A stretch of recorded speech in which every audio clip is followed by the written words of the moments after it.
No one remembered the exact moment when the fighting had stopped feeling like a battle and started feeling like a slow-motion descent into hell. By the time the sun rose over the shattered walls of the Quang Tri Citadel, the world had shrunk to one simple truth: survive. The ancient fortress, once a symbol of history and culture, had become a cratered wasteland of dirt, broken masonry, and bodies. The air was thick with smoke, the smell of gunpowder, and the unmistakable stench of death. For 80 days and nights, soldiers on both sides fought with a brutality that even veterans later struggled to describe. And on this morning, the order finally came down from the commanding officer. Pack your gear, get ready for withdrawal, and wait for the signal to cross the river. But nobody moved yet. Nobody wanted to leave. Not until every man was accounted for. Lieutenant Colonel Tran Than stood beneath the remains of a gate blown apart by artillery. His voice was steady, even though his uniform was soaked in sweat and dust. "All companies with wounded or sick," he shouted, "prepare to move them down to the riverbank. We cross only when I give the command." The soldiers around him answered in unison. Understood. It wasn't just a military acknowledgement. It was a promise. They had held the citadel this long.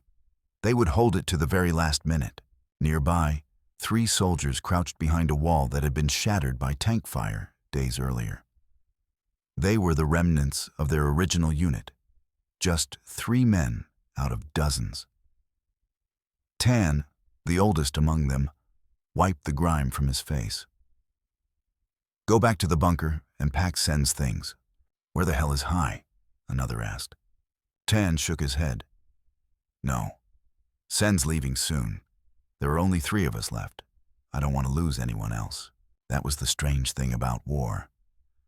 You stopped fearing death and started fearing the next empty space beside you.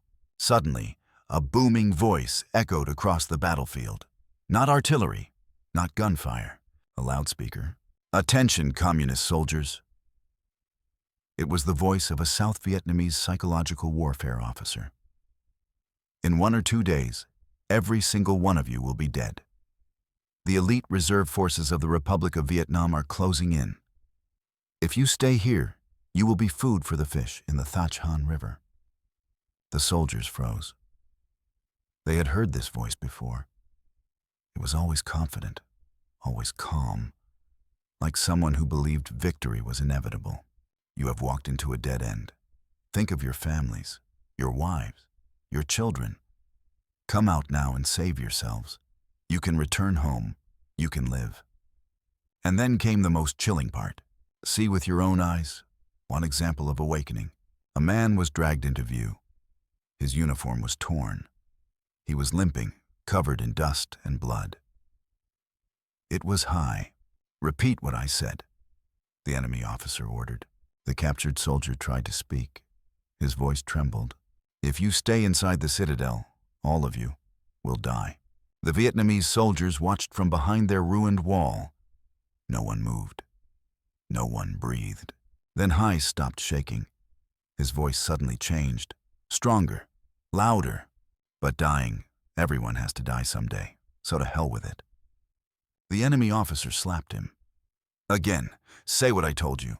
But Hai raised his voice, screaming across the rubble, across the bomb craters, across the decades of division. "My brothers, don't lose heart, don't give up. Victory will be ours." Gunfire erupted.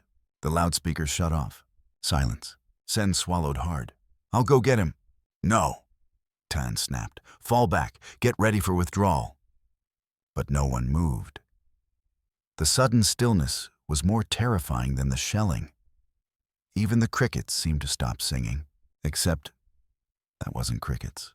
"What's that sound?" Tan asked. One of the soldiers pressed his hands over his ears. "It's not crickets. It's ringing. From the bombardment."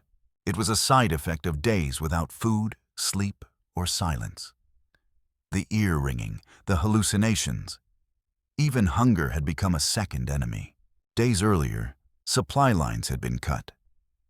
Rice and ammunition stopped getting through. Soldiers resorted to sharing tiny scraps of food, just enough to keep their legs moving and their eyes open. "Eat," one soldier whispered. "Just a little. Keep your strength." They passed around a small piece of dried rice like it was gold. "The enemy's been bombing the riverbank nonstop," another muttered. "Nothing can get past the artillery now." Then the hunger took hold of one soldier, Bin. His hands shook. His breathing became ragged. "I need to eat," he murmured. "I won't be able to fight this afternoon." "Bin, wait." Too late. Overhead, a new rumbling broke the quiet. Not artillery, not tanks. Planes. The sky exploded into white-hot fire. "Run." The ground split open with a deafening roar.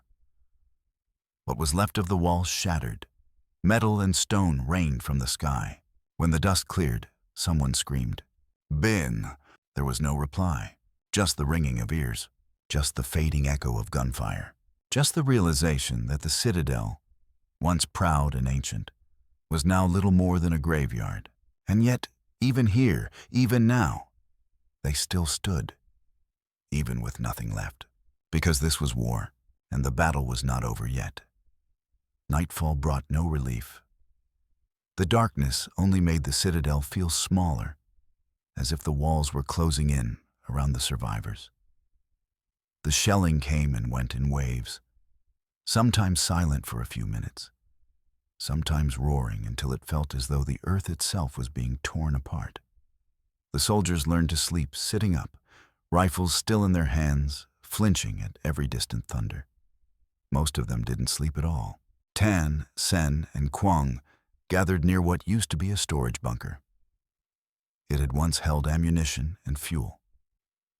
Now, after dozens of artillery strikes, it was just a hole in the ground, filled with debris and the remains of men they once fought beside. The three stared into the darkness, knowing that the morning would bring another assault. The enemy was tightening the noose around them. "It won't be long before they hit us again," Quang whispered. His voice was nearly gone. "Their loudspeaker keeps talking about surrender, about coming home." Tan shook his head sharply. "Don't listen to that. It's designed to mess with our heads. They want us to break." But even as he spoke, the loudspeaker crackled to life again. It echoed across the blasted ruins, across the bomb-shattered walls and moonlit trenches. "Attention, soldiers inside the citadel. You have held out long enough. You've shown bravery. But this is the end. You cannot win." The words floated through the smoky night, mixing with the distant booms of artillery.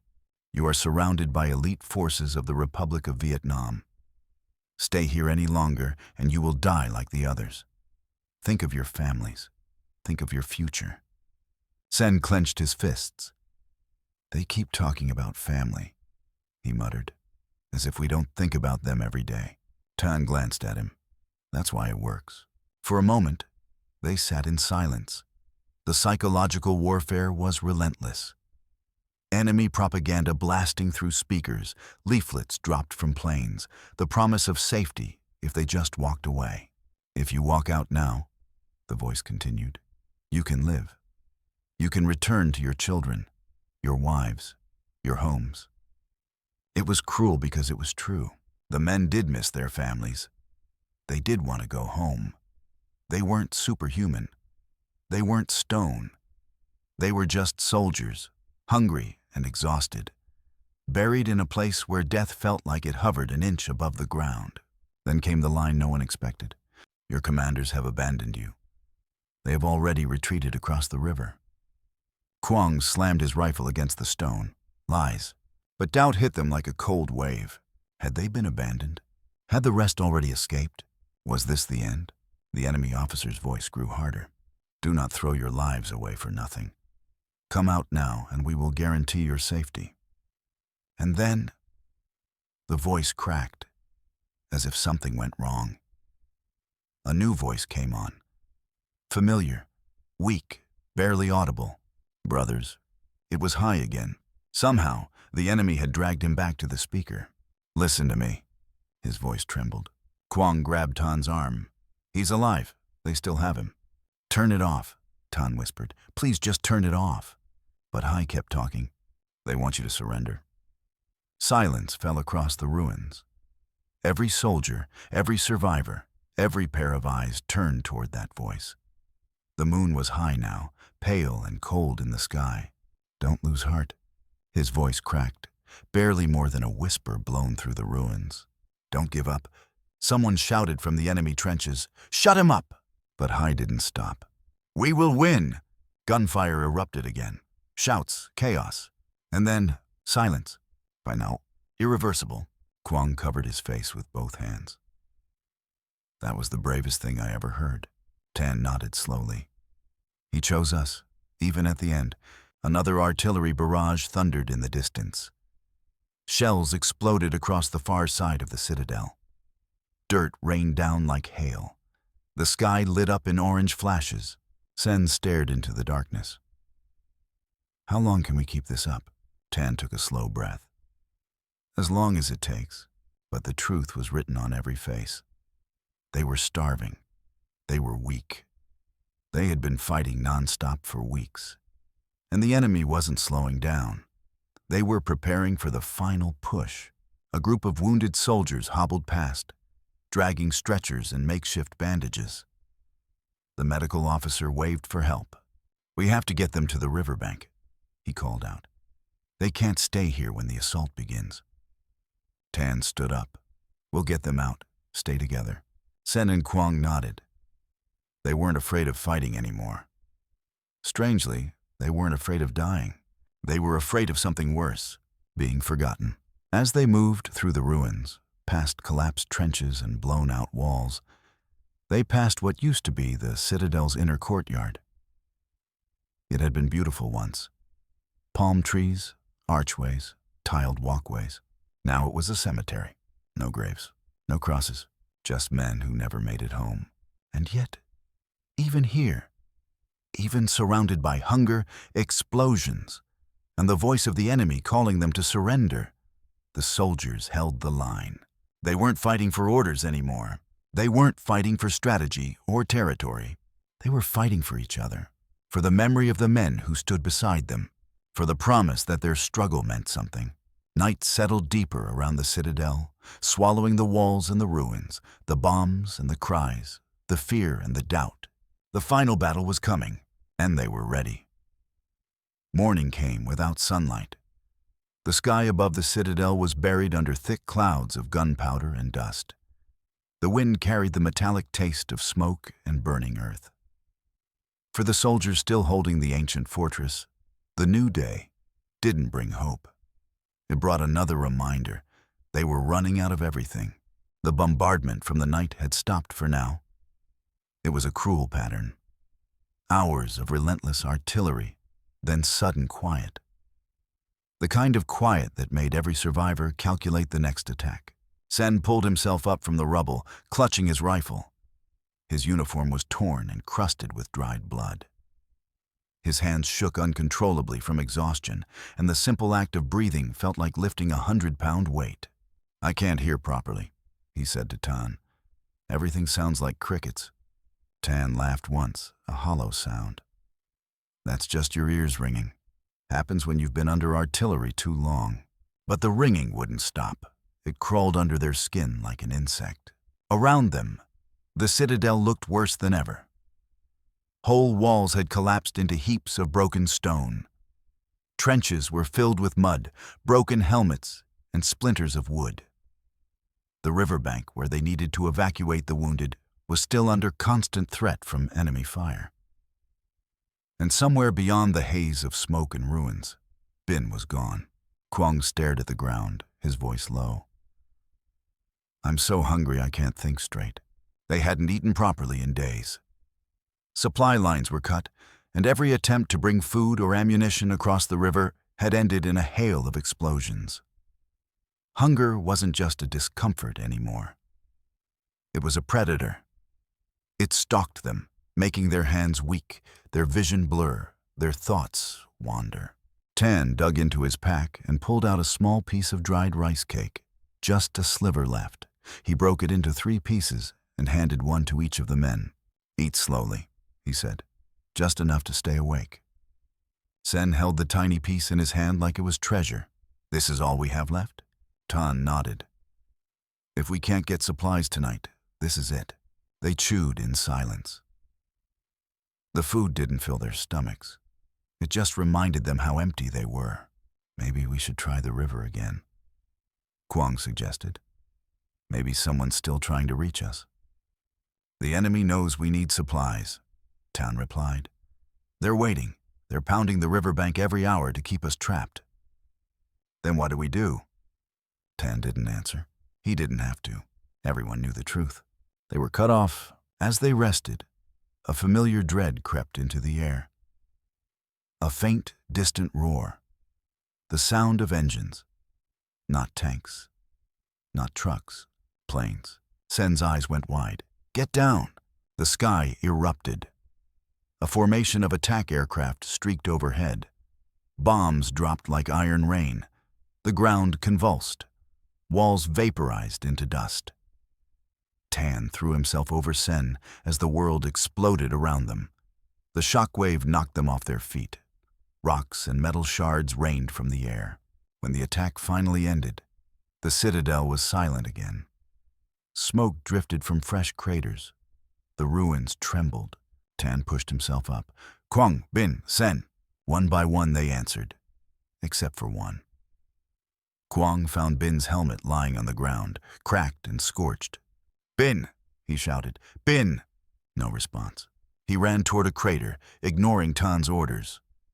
He knelt beside the shattered earth, frantically digging with his hands. Bin, can you hear me? There was no voice, no movement, just debris and silence. Sen placed a hand on Quang's shoulder. There's nothing we can do. Quang shook his head, tears in his eyes. He was right next to me. He was just here. Tan lowered his head. We try to bring back whoever we can.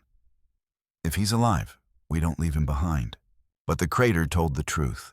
War decides who lives and who doesn't, and no amount of courage could change that. The three men carried on through the ruins, stepping over broken masonry and shattered weapons. Every so often, the loudspeaker crackled back to life. The same message, the same promise of survival if they surrendered. It didn't sound like strength anymore. It sounded desperate, because the defenders still hadn't broken. Later, as the afternoon sun pushed weakly through the smoke, the wounded were gathered near what was left of the riverbank. Stretchers lined the muddy ground. Men moaned quietly, waiting for help that might never come. A medic approached Tan. His face was pale from lack of sleep. If we don't evacuate them soon, none of these men will survive. Tan nodded. We'll find a way. Do you still believe that? Tan looked at the ruins, the broken walls, the fallen soldiers, the river choked with debris, the sky where bombers circled like vultures. Yes, he said at last, because we're still here. Quang sat down beside Sen. I'm scared, brother. Sen didn't lie. So am I. But fear didn't make them weaker. Fear made them hold their rifles tighter. Fear reminded them of the men they'd lost, of the friends who had shouted with their last breath. Don't give up. The sun dipped toward the horizon, casting a blood-red light over the battlefield. The citadel stood like a wounded animal, battered and torn, but still alive. Night was coming again. With it, more bombardment, more hunger, more uncertainty. But there was one thing that hadn't changed. They refused to surrender, and the war still wasn't finished. By the time night returned, the citadel no longer felt like a fortress. It felt like a graveyard waiting to be sealed. The ancient bricks and stone, once proud remnants of history, were now torn open like wounds. The soldiers who remained were exhausted shadows of the men who had marched in weeks earlier. Weak from hunger, hollow from sleepless nights, and deafened by days of explosions. But they were still there, still alive, still holding on. The wind howled across the ruins, carrying with it the faint smell of smoke and river mud. In the distance, artillery flashed like lightning, followed by the thunder of shell impacts. It no longer startled the defenders. It was simply the rhythm of their world. Bombardment, silence, bombardment again. Sen sat with his back to what remained of a wall, watching the sky pulse with fire. His ears still buzzed from the blast that killed Bin. Across from him, Quang was wrapping his hands in cloth stolen from a torn uniform. Shrapnel had sliced through his palms earlier, and every movement made him wince. "You still thinking about Hai?" Quang asked quietly. Sen nodded. He knew he was going to die, but he still told us to hold on. Tan joined them, dropping to the ground with a grunt. His face was streaked with dirt and sweat, and his voice was worn from shouting orders all day. "He didn't die for nothing," Tan said. "If we break now, everything ends with him." Quang let out a bitter laugh. "Everything here is ending anyway." Tan didn't argue, not because he agreed, but because fatigue had taken away his ability to fight the pessimism creeping into every man's voice. Above them, something changed. A sound. Slow at first, then louder. It wasn't artillery. It wasn't planes. Boots. The enemy was moving again. Tan grabbed his rifle and stood. "All units, prepare to repel an assault," he whispered. The defenders moved into position. Some crawled behind broken masonry. Others took positions in shallow foxholes carved between the wreckage. Tracer fire erupted across the night sky as the Republic of Vietnam's forces advanced.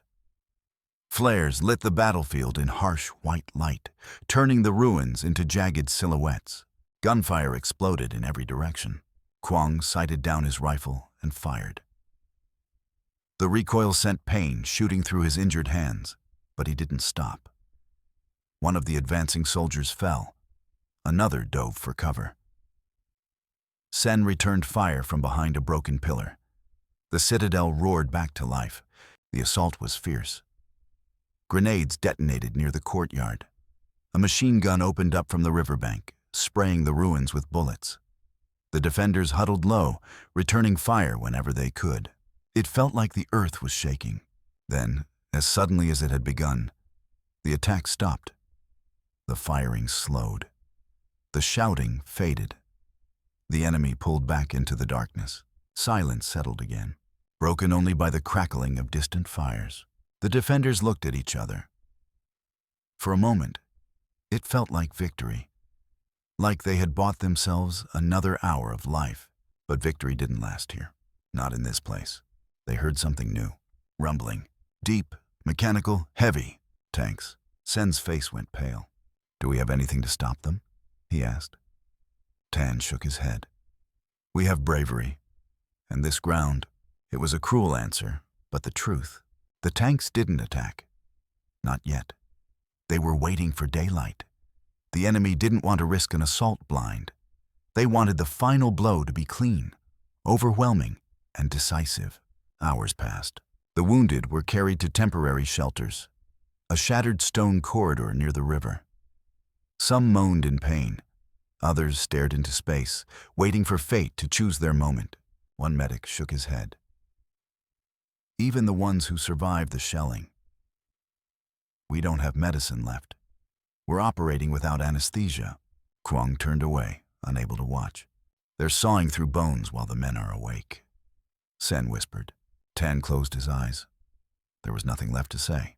And yet, as dawn approached, something happened that no one expected.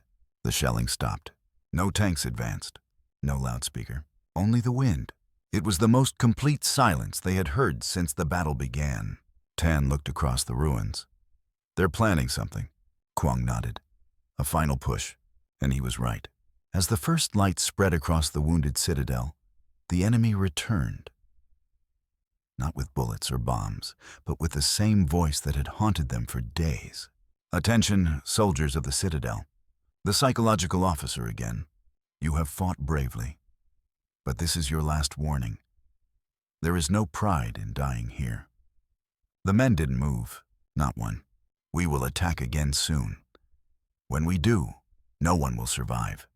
This is your final chance."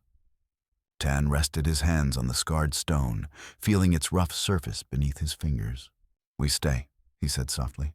Quang and Sen nodded, not because they believed they could win, but because leaving now felt like betraying the men who had already fallen. And because there was still one more night to survive, one more day to hold, one more moment to defy the impossible. The citadel stood wounded, battered, and surrounded, but it still held, and so did they. By the 5th day without full rations, the men stopped talking about hunger. It became a constant presence, like the smoke in their lungs or the ringing in their ears. It didn't fade. It didn't get worse. It simply existed. There were fewer defenders now. The citadel, once held by hundreds, now had only a fraction left standing. Some lay wounded near the riverbank, waiting for evacuation that might never come. Others were buried under the rubble of collapsed walls. And for every man still alive, there was another whose name had become a memory. Tan checked the ammunition stores, a pile of rusted boxes, half empty. His face was grim. "This is all we have left." Sen inspected one of the crates. "How long can it last?" "Long enough," Tan said. But even he didn't believe it. There was a myth about war, that heroes fought with endless strength and courage. The truth was simpler. People fought because they were together. They fought because someone stood next to them and refused to fall. That was what kept the citadel alive. Quang looked at the walls that surrounded them. Walls once built to defend an empire. Now they were just battered stones. "It's hard to believe this place used to be beautiful." Tan nodded. People used to visit it.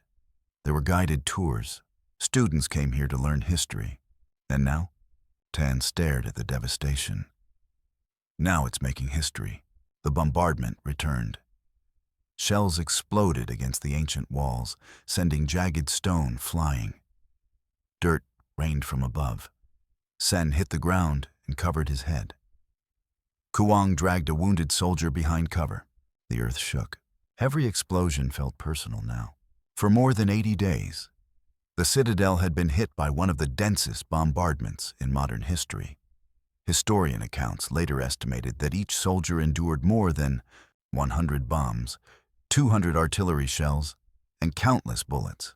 Per man, not per unit. Per man, the battlefield looked like another planet.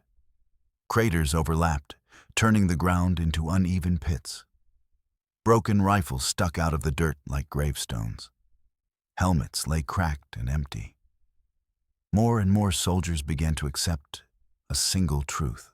If we survive today, we still might not survive tomorrow. And yet they fought. Quang lifted his rifle and fired at advancing troops. Sen ran to a fallen defender, grabbing ammunition from his pocket. Tan shouted orders through the chaos. "Hold the line!" Gunfire echoed across the courtyard. Smoke clouded the sky. Men screamed, ducked, returned fire. Once, the battle was about strategy and territory. Now it was about meters, inches, moments. When the assault finally stopped, the survivors collapsed against the rubble and breathed in the stale air. Quang broke the silence first. "How many are left?" Tan didn't answer. He didn't have to. They all knew. Only a few dozen defenders still held the citadel. Only a small sliver remained of what had once been a proud force. Sen stared at the ground. "We keep fighting, or we die here." Quang nodded. "Or both." Night settled in again, turning the citadel into a shadow of broken shapes. Fires burned where artillery had struck. The wounded whispered in pain. A few medics tried to do what they could, treating gashes, wrapping bandages, trying to stop the blood. But supplies were nearly gone. A young soldier approached Tan. His face was pale, eyes sunken.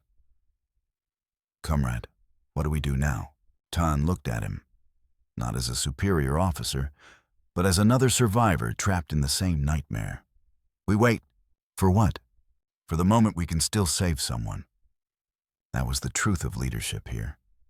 Not glory, not speeches. Just keeping men alive one more hour. Sen sat near the rubble, holding his helmet in both hands. Do you think anyone will remember us?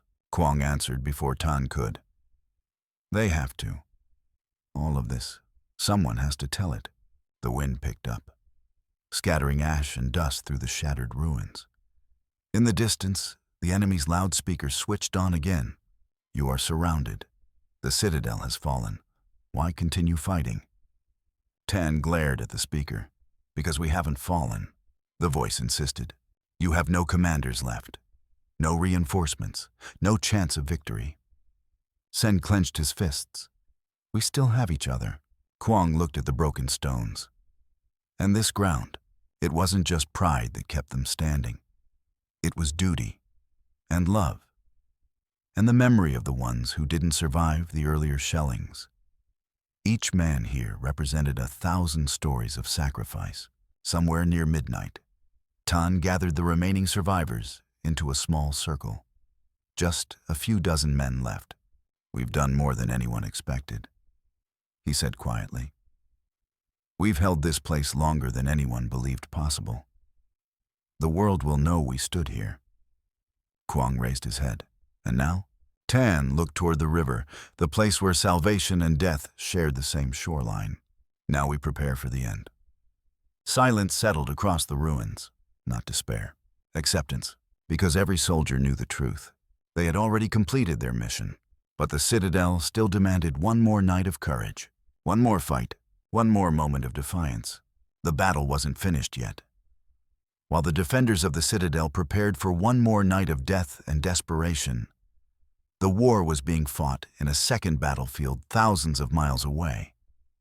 Not with bullets or artillery, not with hunger or courage, but with words. Paris, September 1972. Inside the elegant hall where the peace negotiations were held, there were no explosions. No smoke, no blood. There was polished wood, bright chandeliers, and the sound of papers rustling. Suits replaced uniforms. Pens replaced rifles.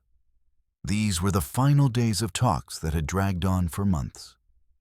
At the front of the hall, delegates from 4 parties stood together, representing the United States, the Republic of Vietnam, the Democratic Republic of Vietnam, and the Provisional Revolutionary Government. Representatives reviewed stacks of documents, flipping through articles and clauses with the same seriousness soldiers used to check their ammunition. A French reporter whispered to another, "If this agreement is signed, the war may finally end." But in Quang Tri, the men didn't know anything about diplomats or treaties. They only knew the pounding of artillery and the whistle of bombs. Back in Paris, the Vice Minister of Foreign Affairs of the Democratic Republic of Vietnam stepped forward. The crowd fell silent.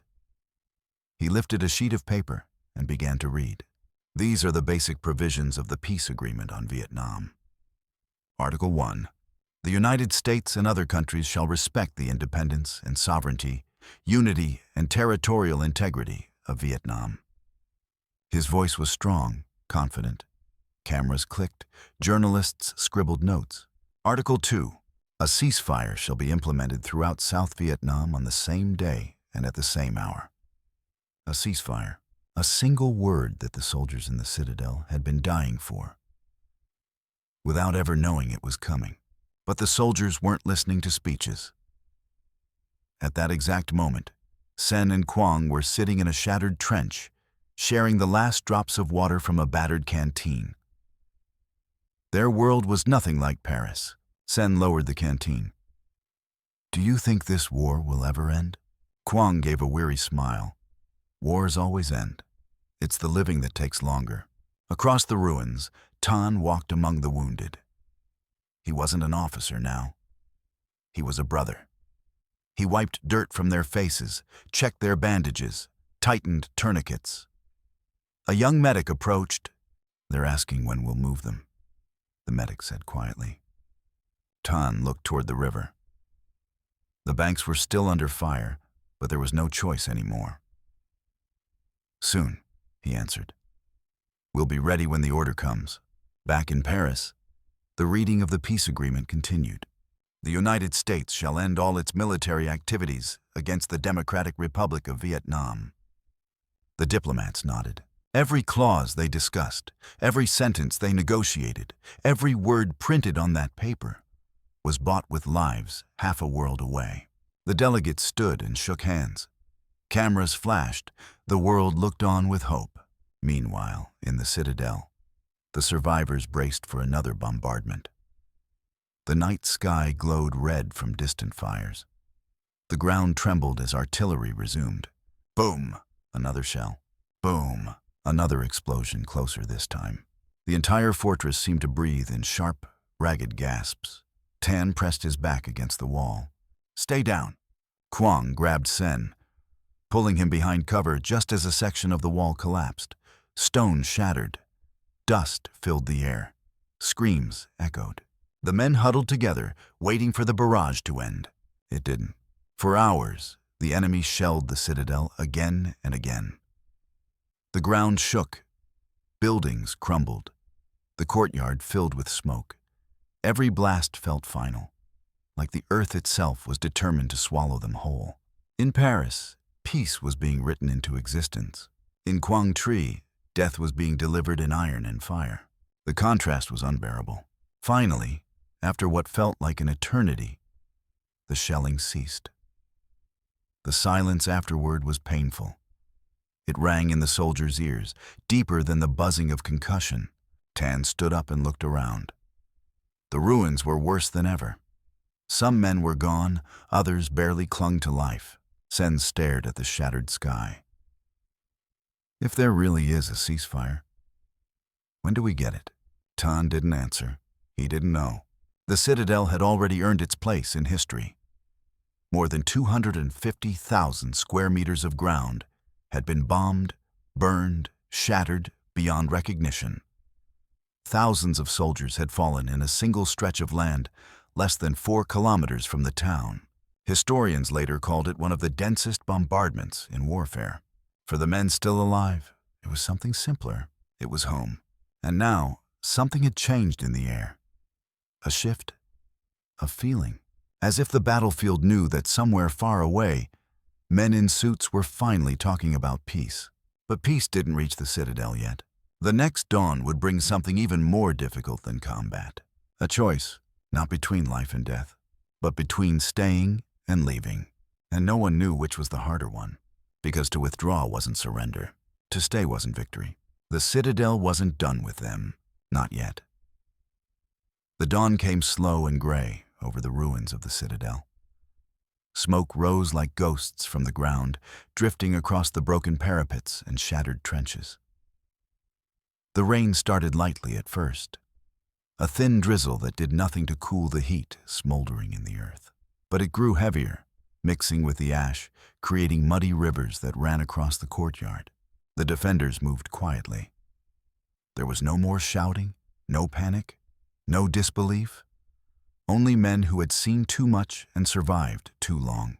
Tan stood near what used to be the main gate. A jagged arch of stone still defiant after weeks of bombardment. Quang was beside him, tightening the strap on his helmet, which barely clung together. "Do you feel it?" Quang murmured. The air changed. Tan nodded. Something is coming. But it wasn't the enemy this time. It was a messenger. A soldier stumbled through the ruins, breathless, covered in dust. He clutched a radio wrapped in cloth to protect it from the rain. He knelt in front of the commander, Lieutenant Colonel Tran Thanh. "Sir," the messenger rasped, "we've received a transmission."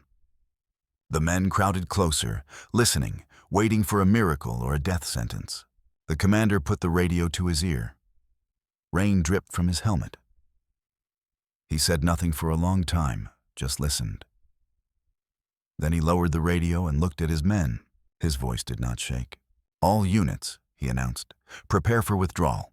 The words spread through the ruins like fire. Withdrawal, not surrender, not defeat. Withdrawal. For the first time in weeks, hope cracked through the exhaustion. "When?" someone asked. The lieutenant colonel's eyes scanned the battlefield, the smoke, the craters, the dead. Now, Tan's jaw tightened. They weren't ready. Not physically, not mentally. But they didn't have a choice. Staying meant annihilation. Leaving meant a chance, however small, to preserve the last men still alive. Quang asked the question that haunted every survivor. What about the wounded? Lieutenant Colonel Tran Than did not hesitate. They go first. Medics rushed to gather stretchers. Men who could still walk helped those who couldn't. Tan saw one soldier limping on a shattered leg, still insisting on carrying someone worse off. Another tied a belt around a comrade's arm as a tourniquet. Even now, even when the battle was nearly over, the only rule was simple: no one gets left behind. As the evacuation began, the shelling started again, not heavy, sporadic. Harassing fire meant to break their movement. The enemy knew they were withdrawing. Maybe they sensed it. Maybe they had simply waited for this moment. The ground shook underfoot. "Move!" Tan shouted. "Stay low!" Sen and Quang helped drag a stretcher across the courtyard. Every blast sent them to their knees, clutching the wounded and shielding their bodies. Dirt rained down. Stone fragments sliced the air. One explosion blew apart the remnants of a wall, sending a shock wave through the defenders. Tan hit the ground hard. His ears rang. Dust filled his lungs. But he kept going. They reached the riverbank, a place men had dreamed about for days. It wasn't salvation. It was a graveyard of broken boats, twisted metal, and bodies that had tried to cross before. The river that once separated armies now separated life from death. A boat was waiting, small, battered, barely floating. But it was enough. Sen helped lift a wounded soldier in. "Careful, watch his leg." Quang held onto the rope. "We'll get everyone across." A lieutenant stepped forward. "Get ready to push off." But the commander raised his hand. No. The evacuation stopped. Men turned in confusion. "We haven't received official orders," he said. Shock rippled through the survivors. "What do you mean?" one soldier asked. "We just did. We received authorization to withdraw," the commander said quietly. But not the final command. In the mud and rain, the men stared at him. They were so close to leaving this hell, so close to crossing the river that had haunted their dreams. And still, they waited. Sen's voice was barely more than a whisper.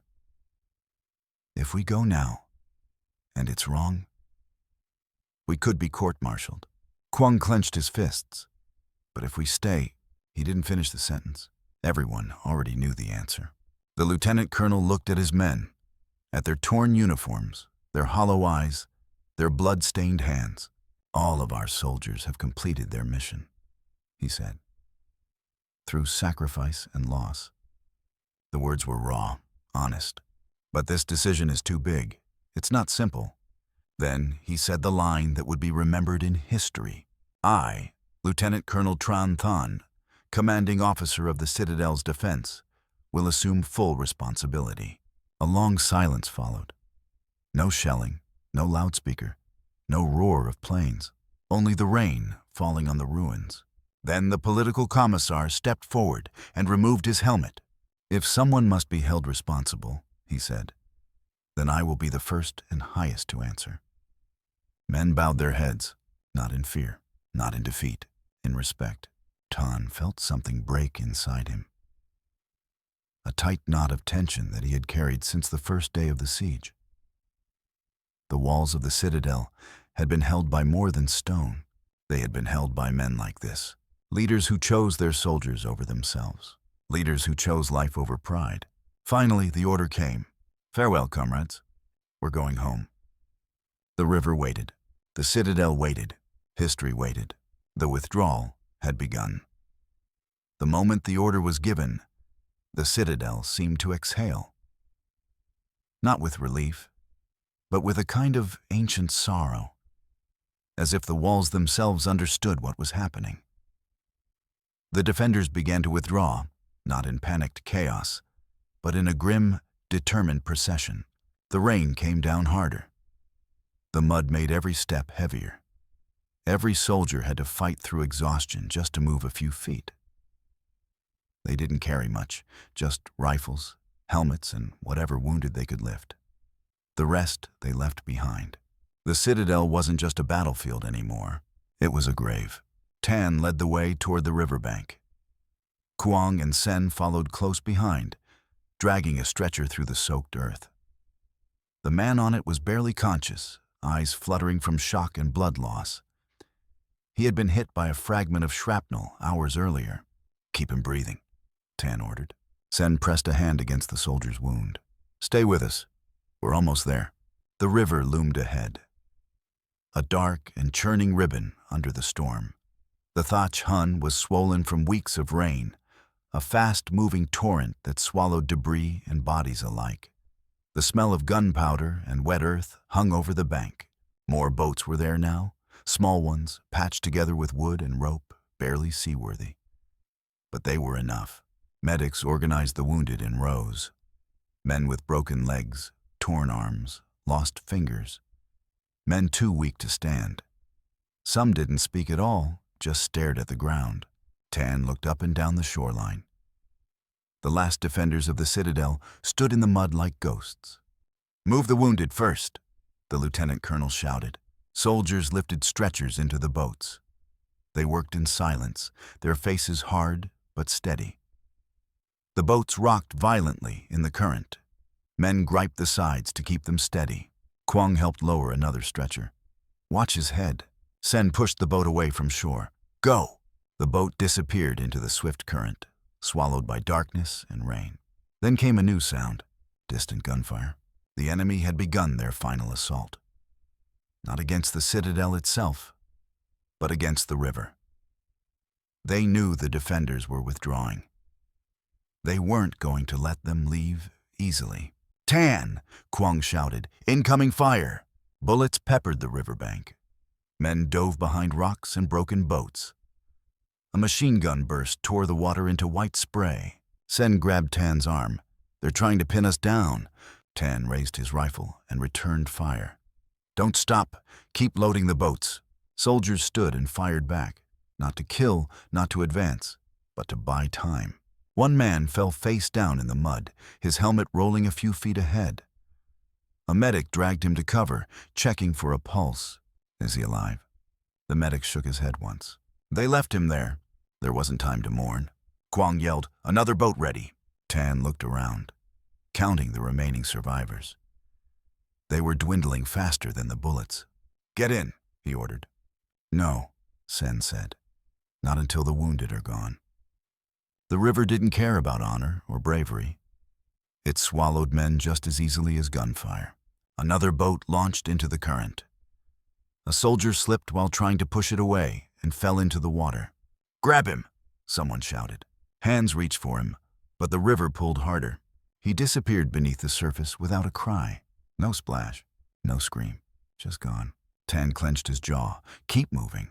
The commander stood among his men, soaked by the rain, watching the evacuation unfold. He didn't hide in safety or command from behind. He was there, at the front. A shell exploded 50 yards away, showering the riverbank with wet earth. Mud and rock flew through the air. Tan and Quang shielded their faces. "We have to go," Sen shouted. "We're not the last ones." Tan scanned the courtyard behind them. "We hold until the final group reaches us." The citadel behind them was almost empty now. Only a few defenders still fired from its shattered walls, covering the retreat. Then it happened. The final defenders appeared, limping, carrying each other, rifles hanging from bare hands. They crossed the courtyard, one step at a time, every stride an act of will. They had done it. They had held the citadel until the very last moment. Tan turned to Sen and Quang. "Get on the next boat." "What about you?" Sen asked. "I'll be right behind you." The storm raged. The river roared. The enemy fire never stopped. But the boats kept launching, one by one. Dozens of men crossed the water, carrying nothing but their lives and their memories. With each boat that disappeared into the darkness, the citadel faded behind them. Not as a defeat, not as a ruin, but as a place where men had stood against the impossible and refused to fall. Tan watched the last wounded soldier disappear into the night. Then he stepped onto the final boat. Quang shouted from the stern. "Let's get out of here." Sen grabbed the oars. "Push!" As they shoved off, the commander turned for one last look. The walls of the citadel stood broken, but unbowed. Rain washed over the ruins like tears. And for the first time in 81 days, the soldiers of the citadel turned away from the battlefield. Not because they were defeated, but because they had completed what history demanded of them. And now, they were going home. The river carried them away from the citadel like a living memory. The water rushed beneath the wooden boats, dark and violent, pulling them farther from the ruins they had defended for more than 80 days and nights. Each man stared back at the dim outline of the fortress. It rose behind them in the storm like the shadow of a mountain.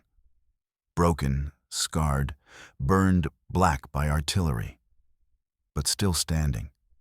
No one spoke for a long time. Only the sound of oars cutting water and rain pounding against helmets. Each stroke pushed them farther from the place where they had almost died, from the place that had taken so many. When the boats finally reached the opposite bank, soldiers helped each other ashore. Some staggered, some collapsed in the mud. Others dropped to their knees and kissed the ground. Tan pulled himself up onto the wet riverbank and looked around. There were fewer than 50 of them, 50 men who had held off an entire army. 50 men who had endured bombs, starvation, and the crushing silence of waiting for death. 50 men who had carried the citadel on their shoulders when everything around them burned. Sen was the first to speak. His voice cracked. "We made it." Quang nodded slowly, wiping rain from his face. Not all of us. That was the truth that clung to every survivor. They were alive, but so many others were not. Medics rushed to the wounded. The living lifted the dying. No one waited for orders anymore. Not out of rebellion, but because after everything they had faced, every man knew what needed to be done. The commander, Lieutenant Colonel Tran Tan, stepped onto the bank last. The boat thudded against the mud. He stood tall, rain streaming down his face, his uniform soaked and torn. His eyes never left the citadel. The fortress was barely visible in the storm. The walls were broken. Fires glowed within its interior. Smoke swirled in the wind like a ghost refusing to leave. "You fulfilled your orders," he said quietly. "You did everything your country asked." And then something happened that none of the survivors ever forgot. He removed his helmet, not because of rank, not because of ceremony, but because of grief. The commissar moved beside him, shoulders squared. He looked at the soldiers, not as subordinates, not as warriors, but as brothers who had sacrificed the same blood. This was not a defeat, he said. This was endurance. This was loyalty. This was honor. Tan stared at the ground. His boots were caked in mud and ash. His clothes were threadbare. His hands shook from exhaustion. He felt the weight of every friend he had lost, every name he would never hear again. Quang slumped next to him. "Will anyone even know what happened there?" Tan didn't answer, but the commissar did. "Yes," he said, "history will know." Sen turned his head. "History doesn't bleed." "No," the commissar replied softly, "but it remembers." Behind them, the river churned violently. Shells began hitting the far bank again as the enemy fired blindly into the night. Unaware the defenders had already crossed. The citadel trembled once more under the hammer of artillery. The survivors watched in silence as the fortress dissolved into the storm. Rain fell harder. Thunder cracked across the sky. There were no cheers, no victory chants, no celebration. Just a single truth. They had survived the deadliest place on the battlefield. Some soldiers began to cry, not from weakness, but from the unbearable release of the tension. Others sat in the mud, staring across the water at the burning wreckage that had been their world for so long. Tan placed a hand on Sen's shoulder. "He's gone," he said quietly. "Hai Bin. All of them." Sen didn't look away from the river. "They didn't die for nothing." "No," Tan repeated. "They didn't." The commander turned toward his men again. "You fought like lions. You held the citadel until the order came. You protected each other when the world tried to break you. Rain washed the dirt from his face, revealing deep lines of fatigue carved across his expression. You are the last defenders, he said. You carry the story now. The men stood, not as soldiers, not as victors, but as witnesses to something the world would never fully understand. Because the brutal irony was this: a peace agreement was being drafted while they were still bleeding, while they were still counting their dead, while the citadel burned.